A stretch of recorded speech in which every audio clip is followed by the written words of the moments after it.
I'm Madonna in Los Angeles. Good morning, America.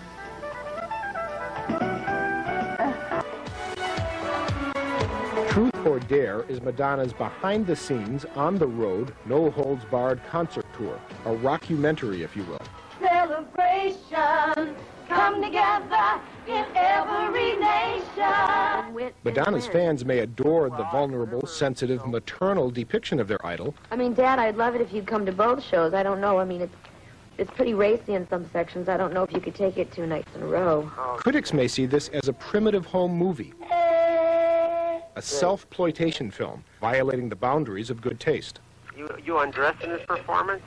No. Some parts of the film show you, expose you in a light which is not terribly flattering, as you probably know. Well, that's life, though. You come across sometimes as a little crude, demanding, temperamental. Yeah. Why were you willing to show that side of yourself to people? Why do that? Because that side of myself exists. Yes, but there's no real reason to show it to people, is there?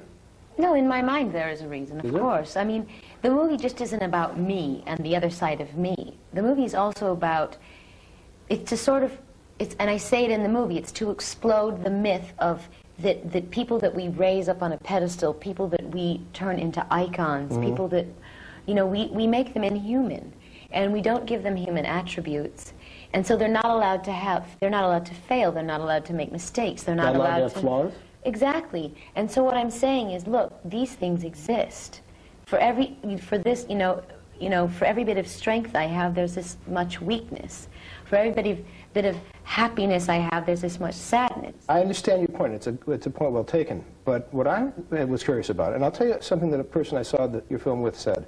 We were watching that scene where you were at the cemetery visiting your mother's grave, and you hadn't been there for years. Yeah. And this person I was with, a writer in our show, said, you know, there aren't any private moments in this woman's life.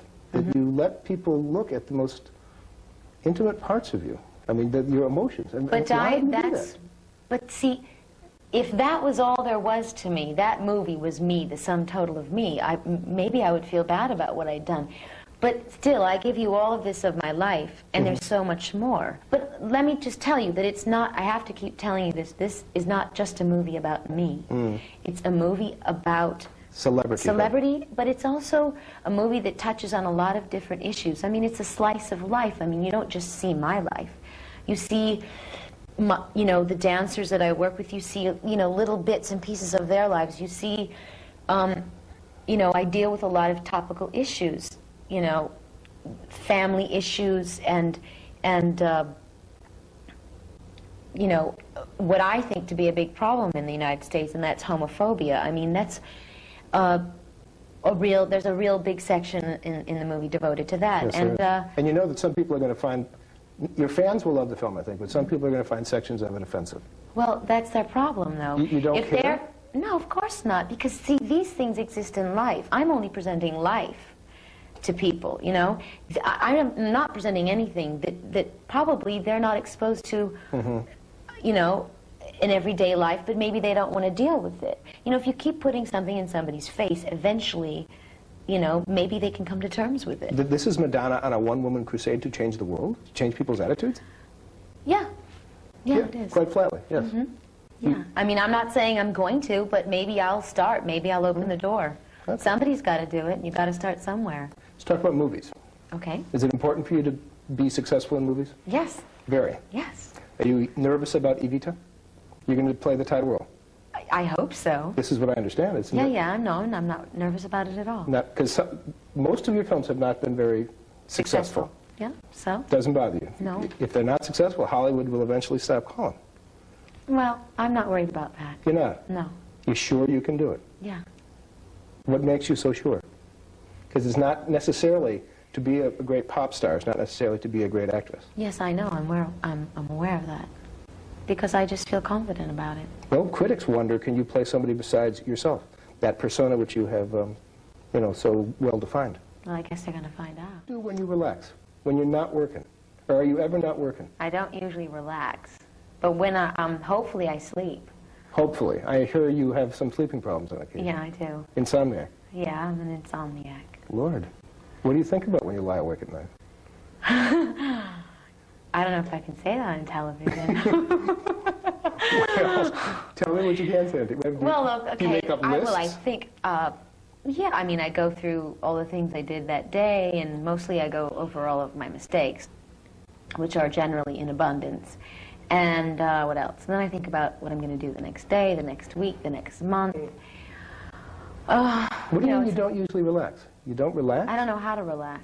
No, I'm a certifiable workaholic. Are you the kind of person that gets bored easy? If you weren't working, would you get bored? Absolutely. Yeah. I get bored when I'm working sometimes, too. I mean, if everything isn't up to, well, I mean, I'm a perfectionist. And a control freak, a self-avowed control freak. Yes, I'm that, too. It's like, so I'm anal retentive, I'm a workaholic, I have insomnia, and I'm a control freak. What a life. Yeah. Well, let me ask you something. That's why I'm not married. Is that why you're not married? Yeah, probably. Who could stand me? Madonna divorced actor Sean Penn after 3.5 years of marriage. She says she misses being married, and she says she wants at least one child. What kind of mom do you think you'd be?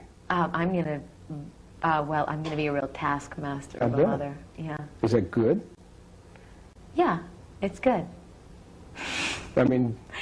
Well, I mean, I think I'll probably be very stern, a real disciplinarian.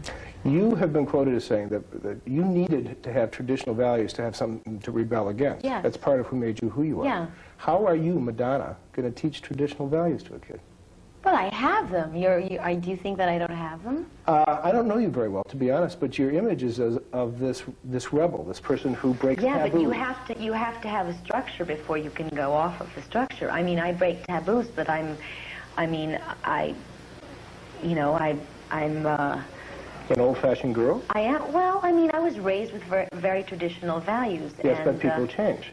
Have you changed? But people change to a certain extent, but there are certain things that are built into me, you know? I mean, I still have, you know, my father's philosophies ingrained in my brain in terms of like a work ethic and a sense of morals, and, you know, my whole value system is still, you know, deeply ingrained in me. Well, how about Catholicism? Well, how about it? Well, you were raised a strict Catholic. Yeah. Are you a Catholic now? Well, I'm a lapsed Catholic. I mean, there are certain things about Catholicism, like, you know, it all goes into that same category that I can't get rid of. I mean, I have there are certain rituals, there are certain, I mean, marriage, for instance, it was a really big deal for me that my marriage failed, because in the Catholic Church, you know, I mean, it's a sacrament, and you know, it's never supposed to end till death do you part. I mean, that's what the priest says, and I was married in the Catholic Church, so it was very difficult for me. You feel like even though I'm a liberated person, and I, you know, fairly liberal, on the one hand, on the other hand, I felt that I'd done something really wrong. That you had failed, or you'd sinned? That I'd failed, yeah, not that I'd sinned, no. Where do you see yourself in 20 years, or do you think that far ahead? I'm not thinking that far ahead. You've never sat down and thought, what do I want for my future? God, well, I mean, when I'm 50 years old, I hope to be happy, number one. I mean, I don't know, maybe I'll have children, so that would be good. Is it important for you to be married to have children? I mean, you want to have a father around. A father's good, yes. Father's essential. Yeah? Yeah, definitely. Like dad around the house, mom and dad married. Absolutely. Yeah. Is that possible for you? Is that guy out there for you? Well, I hope so. Well, I know, but do you ever worry about that? Well, I have hope. That's all I can say.